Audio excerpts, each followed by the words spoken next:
Hey guys, Crystal here from the Elite Hair Salon and Barbershop.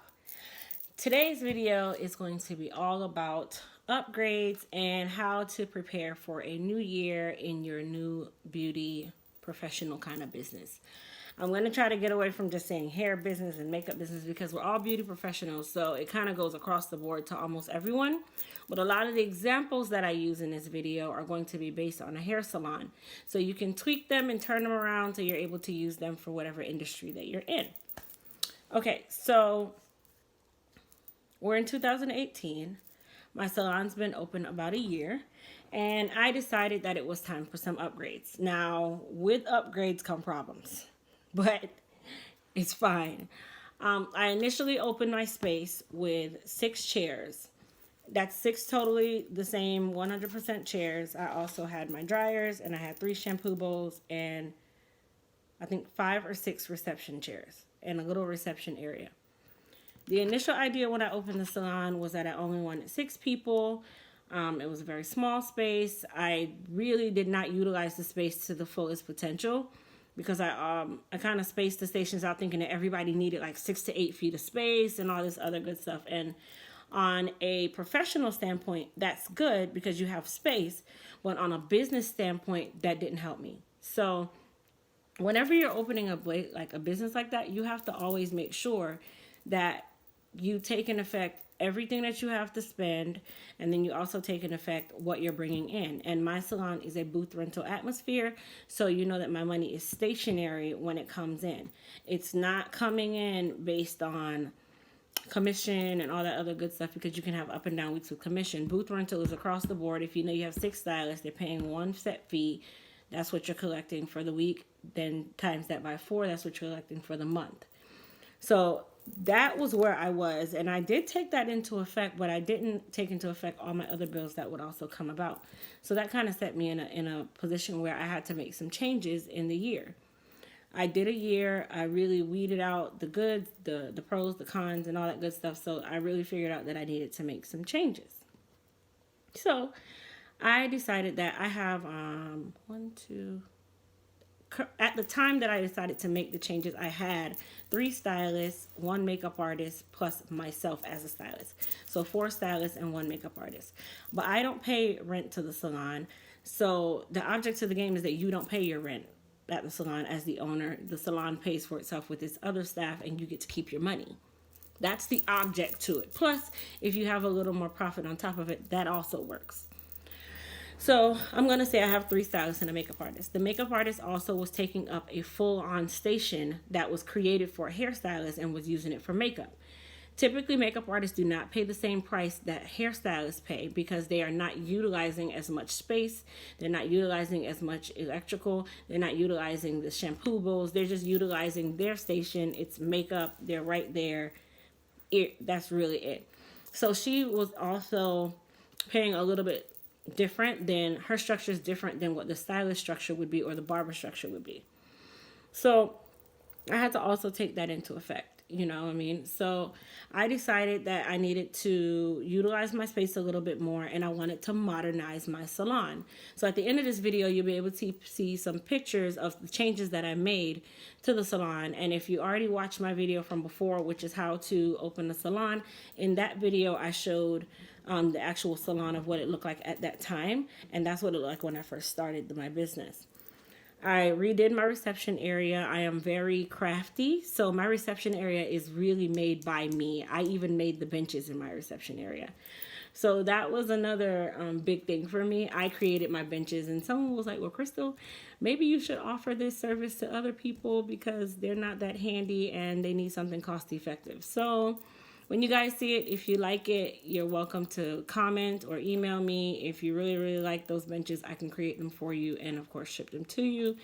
But they were cost effective. I created them and I customized them to what I wanted them for. And they really made the space stand out. A reason why you want to upgrade your space is because you want your clients to feel like you care. You want your staff to feel like you care, and you don't want to become a complacent business. You don't want to become stuck in your way. I used to work at a salon umpteen years ago when I first started. I decorated that place. Umpteen years later, it still has the same decor. You know what I mean? So I don't want to become that kind of place. So this is why I'm always one that likes to change a lot of things, and I like to really make things unique and make things really work for my business the way I really want it to. So I did upgrade the reception area, and I got someone to come in and move the stations a little bit closer.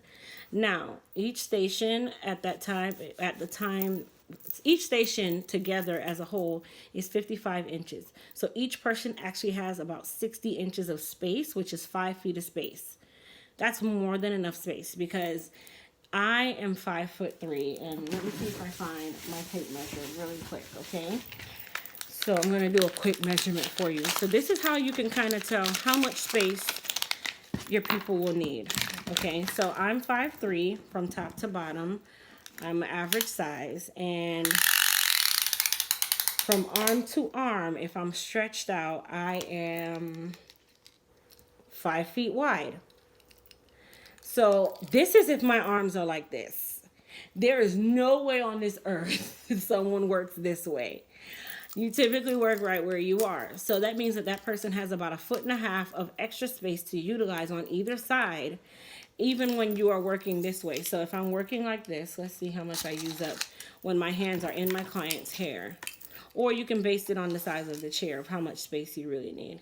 So when I'm working on my client, I am utilizing about 2 to 2.5 feet of space. That's still more than enough space. So I did my calculations, I did my measurements, and I said, okay, each station is this amount of space. I'm going to add 5 more inches of space outside of that in between each station. And at that point, I was able to fit an additional station amongst the same side and then put my other 2 stations closer together on the other side to make my reception area a lot bigger. And then I was able to condense my reception area furniture by creating the furniture to what I needed it for. And I created the furniture to match all of my furniture because I'm an IKEA fiend and I learned how to repurpose IKEA stuff. I love their modernized look. I love their price point. So I was able to really customize my furniture to fit that look. And it just looks really, really pretty. So you guys will be able to see what it looks like. And actually, I'll put a picture of it right now.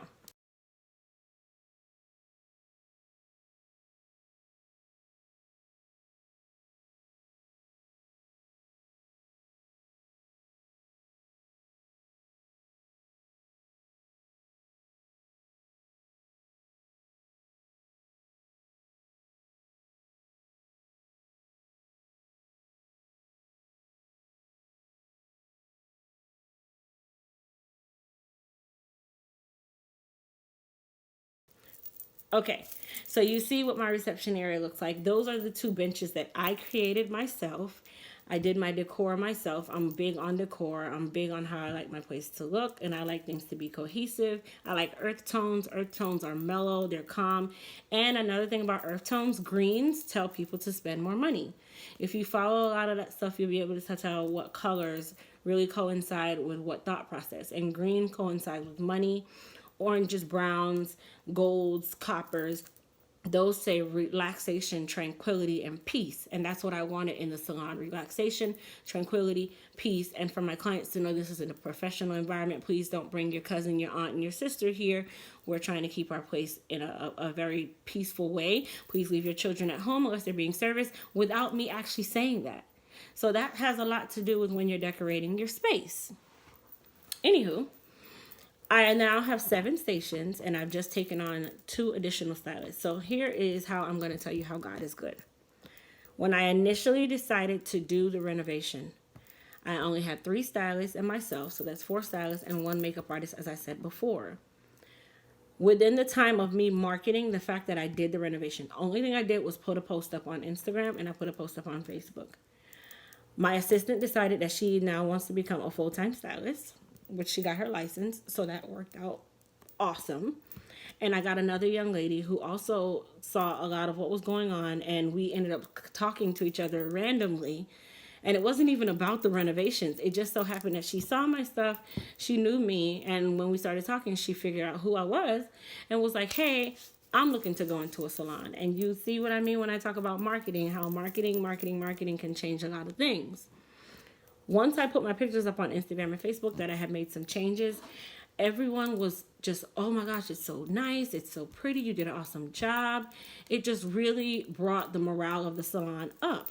And that's what you want. You want your place to be highly appreciated. You want to feel like people appreciate your effort and people appreciate your work. And when I tell someone that I created those benches all by myself, I created the decor look all by myself. I put everything in that salon from head to toe when it comes onto the decor was all me. I didn't hire anyone. I did it all myself. I chose my colors. I chose my pieces. I did all that stuff.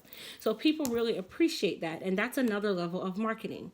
That's another level of telling people that you really, really care about them and that you care about your business and you're serious about your business. So this is why I made this video, because I want everybody to know that sometimes that extra dollar that you have to spend will in turn bring you so much more. And it might not happen today, it might not happen tomorrow, but it will happen.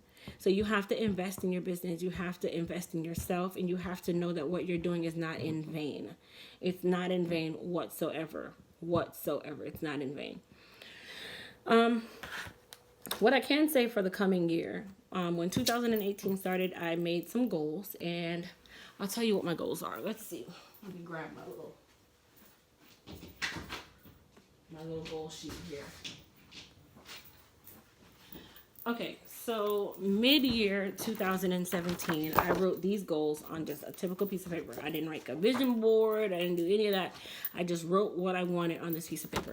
And it's no shame to my game to tell you guys what I wrote on here. My goal at the time was to post daily at least 3 times a day, promote my classes to at least 10 attendees, complete my braiding license class certification, fill 2 chairs in the salon, repaint the backwash, get new reception area chairs, create an online braiding course, create a monthly walk-in special. I wanted to have a weekly revenue of at least $2,000 a week. And I also wanted to bring in at least 10 clients a week, 10 new clients a week. So far, I can tell you what I've done. The post I've already accomplished. I didn't do a class just yet, and I have not finished my braiding certification because this packet here, listen, this is just the packet to apply. You still got to come up with a lesson plan. You still got to set an entire outline, and you still have to tell them how your certificate's going to look, all that good stuff. So that's my next baby to attack. I filled my 2 chairs, and I've repainted my backwash, and I've gotten my new reception area chairs.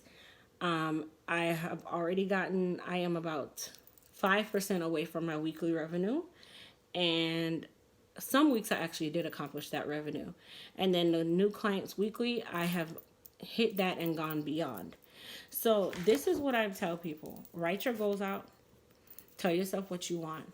No, you cannot start out with that lavishly posh salon. Not everybody can do that. But you can work your way to it. And that's what I did. So I hope this video was of some type of motivation to someone out there that is ready to do this and you're about to do this. And you just need the guidance. Because as you guys know, I didn't have any. You know what I mean? So really, really, really just hold the fort, do what you can, make improvements as you go, and everything will fall into place.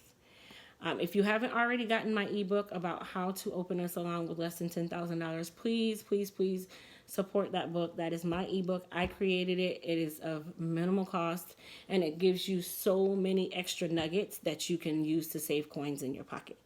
So the link is down below for you to be able to click the link and you'll be able to order my ebook. I do have another ebook coming out about how to market your salon. That's coming. And then I also have my other ebook about Welcome to the Suite Life for those of you who are interested in becoming a suite life stylist where you're working in the suites and you're not ready to open a full-on salon. But that ebook is also going to be released within the next coming months, and the links will be put down into all of my videos. And of course, if you're not already following me on Instagram, my Instagram page is at Elite Hair Care USA, or the salon page, which is at the Elite Salon Orlando. And if you guys want to email me and you have any questions that I can answer that are not already in my book, you can email me at info@theelitesalonorlando.com. I appreciate you guys for watching all my videos. Please give me a thumbs up and subscribe to my page if you haven't already done so. And share my videos away, guys. I love you guys. Happy 2018. Bye.